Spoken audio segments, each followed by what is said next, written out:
ಸದ್ಯ ಉಡುಪಿಯ ಉದ್ಯಮಿ ರಮಾನಂದ ಶೆಟ್ಟಿ ಅವರ ಮನೆಯಲ್ಲಿ ನಡೆದಿರುವ ಅಗ್ನಿ ದುರಂತಕ್ಕೆ ಇಡೀ ರಾಜ್ಯವೇ ಬೆಚ್ಚಿ ಬಿದ್ದಿದೆ ಅಂತಾನೆ ಹೇಳಬಹುದು. ಉಡುಪಿಯ ರಮಾನಂದ ಶೆಟ್ಟಿ ಮತ್ತು ಅಶ್ವಿನಿ ಶೆಟ್ಟಿ ಅವರ ಮನೆಯಲ್ಲಿ ಅಗ್ನಿ ಅವಘಡ ಸಂಭವಿಸಿದ್ದು, ಈ ದುರಂತದಲ್ಲಿ ರಮಾನಂದ ಶೆಟ್ಟಿ ಮತ್ತು ಅಶ್ವಿನಿ ಶೆಟ್ಟಿ ಅವರು ಪ್ರಾಣವನ್ನ ಕಳೆದುಕೊಂಡಿದ್ದಾರೆ. ಇನ್ನು ರಮಾನಂದ ಶೆಟ್ಟಿ ಮತ್ತು ಅಶ್ವಿನಿ ಶೆಟ್ಟಿ ಅವರು ಸಾಯಲು ಕಾರಣ ಎಸಿ ಬ್ಲಾಸ್ಟ್ ಎಂದು ಸಾಕಷ್ಟು ಜನರು ಮಾತನಾಡಿಕೊಳ್ಳುತ್ತಿದ್ದಾರೆ. ಆದರೆ ಅಂದು ಬೆಳಿಗ್ಗೆ ನಡೆದ ಅಸಲಿ ಘಟನೆ ಸಾಕಷ್ಟು ಜನರಿಗೆ ಇನ್ನೂ ಕೂಡ ತಿಳಿದಿಲ್ಲ. ಹಾಗಾದರೆ ಸೋಮವಾರ ಬೆಳಿಗ್ಗೆ 5:50 ಸುಮಾರಿಗೆ ರಮಾನಂದ ಶೆಟ್ಟಿ ಮತ್ತು ಅಶ್ವಿನಿ ಶೆಟ್ಟಿ ಅವರ ಮನೆಯಲ್ಲಿ ಆಗಿದ್ದೇನು ಅನ್ನೋದರ ಬಗ್ಗೆ ಸಂಪೂರ್ಣ ಮಾಹಿತಿಯನ್ನ ಈ ವಿಡಿಯೋದಲ್ಲಿ ನಾವು ನಿಮಗೆ ತಿಳಿಸಿಕೊಡ್ತೀವಿ. ಅದಕ್ಕೂ ಮುನ್ನ ನೀವಿನ್ನೂ ವಿಡಿಯೋನ ಲೈಕ್ ಮಾಡಿಲ್ಲ ಅಂದರೆ ಈಗಲೇ ಲೈಕ್ ಮಾಡಿ ಮತ್ತು ನ್ಯೂಸ್1 ಕನ್ನಡ ಯೂಟ್ಯೂಬ್ ಚಾನಲ್ ಸಬ್ಸ್ಕ್ರೈಬ್ ಮಾಡಿಕೊಂಡಿಲ್ಲ ಅಂದರೆ ಈಗಲೇ ಸಬ್ಸ್ಕ್ರೈಬ್ ಮಾಡಿಕೊಳ್ಳಿ. ಉಡುಪಿಯ ಅಬ್ಬಲಪಾಡಿಯ ರಮಾನಂದ ಶೆಟ್ಟಿ ಅವರು ಶೆಟ್ಟಿ ಬಾರ್ ಅಂಡ್ ರೆಸ್ಟೋರೆಂಟ್ನ ಮಾಲೀಕರಾಗಿದ್ದಾರೆ. ಅದೇ ರೀತಿಯಲ್ಲಿ ಅಶ್ವಿನಿ ಶೆಟ್ಟಿ ಅವರು ಸಾಮಾಜಿಕ ಜಾಲತಾಣದ ಮೂಲಕ ಇಡೀ ಕರ್ನಾಟಕದ ಜನತೆಗೆ ಪರಿಚಿತರಾಗಿದ್ದರು. ಇನ್ಸ್ಟಾಗ್ರಾಂನಲ್ಲಿ ಸುಮಾರು 1 ಲಕ್ಷಕ್ಕೂ ಅಧಿಕ ಹಿಂಬಾಲಕರನ್ನು ಹೊಂದಿರುವ ಅಶ್ವಿನಿ ಶೆಟ್ಟಿ ಅವರು ಸಾಮಾಜಿಕ ಕಳಕಳಿಯ ವಿಡಿಯೋಗಳನ್ನು ಶೇರ್ ಮಾಡುವುದರ ಮೂಲಕ ಸಾಕಷ್ಟು ಜನಪ್ರಿಯತೆಯನ್ನು ಗಳಿಸಿಕೊಂಡಿದ್ದರು. ಸ್ನೇಹಿತರೆ, ನಾವು ಯಾಕೆ ಕೈ ಬೆರಳುಗಳಿಂದ ಊಟ ಮಾಡಬೇಕು ಅನ್ನೋದನ್ನ ಇವತ್ತು ತಿಳಿದುಕೊಳ್ಳೋಣ. ಈ ಪ್ರಪಂಚವು ಪಂಚಭೂತಗಳಿಂದಾಗಿದೆ. ನಮ್ಮ ಕೈ ಬೆರಳುಗಳಲ್ಲಿ ಅಗ್ನಿ, ವಾಯು, ಆಕಾಶ, ಪೃಥ್ವಿ ಹಾಗೂ ಜಲ ಈ ಪಂಚಭೂತಗಳು ನೆಲೆಸಿವೆ. ನಾವು ಊಟ ಮಾಡುವಾಗ ಕೈ ಬೆರಳುಗಳನ್ನು ಜೋಡಿಸುವುದರಿಂದ ಶೂನ್ಯ ಮುದ್ರೆ ಉಂಟಾಗ್ತದೆ. ಈ ಶೂನ್ಯ ಮುದ್ರೆಯು ನಮ್ಮ ಆರೋಗ್ಯವನ್ನ ಸಮತೋಲನದಲ್ಲಿ ಇಡುವಲ್ಲಿ ಸಹಾಯ ಮಾಡ್ತದೆ.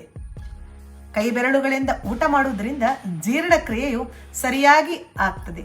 ತಿಂದ ಆಹಾರವನ್ನು ನಾವು ಖುಷಿಯಾಗಿ ತಿಂದು ಜೀರ್ಣಿಸಿಕೊಳ್ಳಬಹುದು. ಹಾಗೆ ಹೊಟ್ಟೆ ತುಂಬಿದ ಅನುಭವ ಆಗ್ತದೆ ಸ್ನೇಹಿತರೆ. ಹಾಗಾಗಿ ನಮ್ಮ ಈ ಒಂದು ಸಂಸ್ಕೃತಿಯನ್ನ ವಿದೇಶಿಯರು ಸಹ ತಮ್ಮ ಜೀವನದಲ್ಲಿ ಅಳವಡಿಸಿಕೊಳ್ತಾ ಇದ್ದಾರೆ. ಸೋಮವಾರ ಬೆಳಿಗ್ಗೆ 5:50 ಸುಮಾರಿಗೆ ರಮಾನಂದ ಶೆಟ್ಟಿ ಮತ್ತು ಅಶ್ವಿನಿ ಶೆಟ್ಟಿ ಅವರ ಮನೆಯಲ್ಲಿ ಶಾರ್ಟ್ ಸರ್ಕ್ಯೂಟ್ನಿಂದ ಬೆಂಕಿ ಸಂಭವಿಸಿದೆ. ಇನ್ನು ರಮಾನಂದ ಶೆಟ್ಟಿ ಅವರ ಮನೆಯನ್ನ ಅತ್ಯಾಧುನಿಕ ಫರ್ನಿಚರ್ಗಳಿಂದ ವಿನ್ಯಾಸ ಮಾಡಲಾಗಿದೆ. ಇನ್ನು ಮನೆಯಲ್ಲಿ ಶಾರ್ಟ್ ಸರ್ಕ್ಯೂಟ್ ಆದ ಕಾರಣ ಮನೆಯಲ್ಲಿದ್ದ ಎಲ್ಲ ಫರ್ನಿಚರ್ಗಳಿಗೆ ಬೆಂಕಿ ತಗುಲಿದೆ. ಫರ್ನಿಚರ್ಗಳಿಗೆ ಬೆಂಕಿ ತಗುಲಿದ ಕಾರಣ ಮನೆಯ ತುಂಬ ಹೊಗೆ ಆವರಿಸಿತ್ತು. ಮನೆಯ ತುಂಬ ಹೊಗೆ ಆವರಿಸಿದ ಕಾರಣ ರಮಾನಂದ ಶೆಟ್ಟಿ ಅವರು ಬಾಗಿಲು ತೆರೆಯಲು ಪ್ರಯತ್ನವನ್ನ ಮಾಡಿದ್ದಾರೆ. ಆದರೆ ಭದ್ರತೆಯ ಕಾರಣಗಳಿಂದ ಅದು ಕೂಡ ಅವರಿಂದ ಸಾಧ್ಯವಾಗಿರಲಿಲ್ಲ. ರಮಾನಂದ ಶೆಟ್ಟಿ ಅವರ ಮನೆಗೆ ಡಬಲ್ ಡೋರ್ ಭದ್ರತೆ ಕೂಡ ಇದ್ದು ಕಿಟಕಿಯ ಗಾಜುಗಳನ್ನು ಅಷ್ಟು ಸುಲಭವಾಗಿ ಒಡೆಯಲು ಸಾಧ್ಯವಾಗುತ್ತಿರಲಿಲ್ಲ.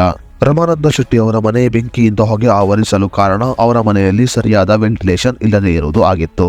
ಇನ್ನು ರಮಾನಂದ ಶೆಟ್ಟಿ ಅವರ ಮನೆಗೆ ಸೆಂಟ್ರಲ್ ಎಸಿ ಹಾಕಿದ್ದ ಕಾರಣ ಮನೆಗೆ ಬೆಂಕಿ ತಗುಲಿದ ಸಮಯದಲ್ಲಿ ಎಸಿಗಳಿಗೂ ಕೂಡ ಬೆಂಕಿ ತಗುಲಿದೆ. ಮನೆಯನ್ನ ಅತ್ಯಾಧುನಿಕ ಫರ್ನಿಚರ್ಗಳಿಂದ ವಿನ್ಯಾಸ ಮಾಡಿದ್ದ ಕಾರಣ ಮನೆಯ ತುಂಬಾ ಬೆಂಕಿ ಆವರಿಸಿತ್ತು. ಬೆಂಕಿಯ ಹೊಗೆಗೆ ರಮಾನಂದ ಶೆಟ್ಟಿ ಅವರು ಉಸಿರುಗಟ್ಟಿ ತಮ್ಮ ಪ್ರಾಣವನ್ನ ಕಳೆದುಕೊಂಡಿದ್ದಾರೆ. ಅದೇ ರೀತಿಯಲ್ಲಿ ಅಶ್ವಿನಿ ಶೆಟ್ಟಿ ಅವರು ಉಸಿರುಗಟ್ಟಿ ಪ್ರಜ್ಞೆ ತಪ್ಪಿ ಬಿದ್ದಿದ್ದು ಅವರನ್ನ ಮಣಿಪಾಲ ಆಸ್ಪತ್ರೆಗೆ ದಾಖಲು ಮಾಡಲಾಗಿತ್ತು. ಆದರೆ ಚಿಕಿತ್ಸೆ ಫಲಕಾರಿಯಾಗದೆ ಅಶ್ವಿನಿ ಶೆಟ್ಟಿ ಅವರು ಕೂಡ ಅಸುನೀಗಿದ್ದಾರೆ.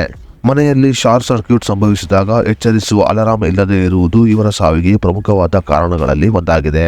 ರಮಾನಂದ ಶೆಟ್ಟಿಯವರು ಮನೆಯನ್ನ ಅಚ್ಚುಕಟ್ಟಾಗಿ ನಿರ್ಮಾಣವನ್ನ ಮಾಡಿದ್ದರು, ಆದರೆ ಭದ್ರತೆಯ ಕಡೆ ಗಮನವನ್ನ ಕೊಟ್ಟಿರಲಿಲ್ಲ. ಸರಿಯಾದ ವೆಂಟಿಲೇಷನ್ ವ್ಯವಸ್ಥೆ ಇದ್ದಿದ್ದರೆ ಈ ಸಾವು ಸಂಭವಿಸುತ್ತಿರಲಿಲ್ಲ ಎಂದು ಸಾಕಷ್ಟು ಜನರು ತಮ್ಮ ಅಭಿಪ್ರಾಯವನ್ನ ಹೊರಹಾಕಿದ್ದಾರೆ.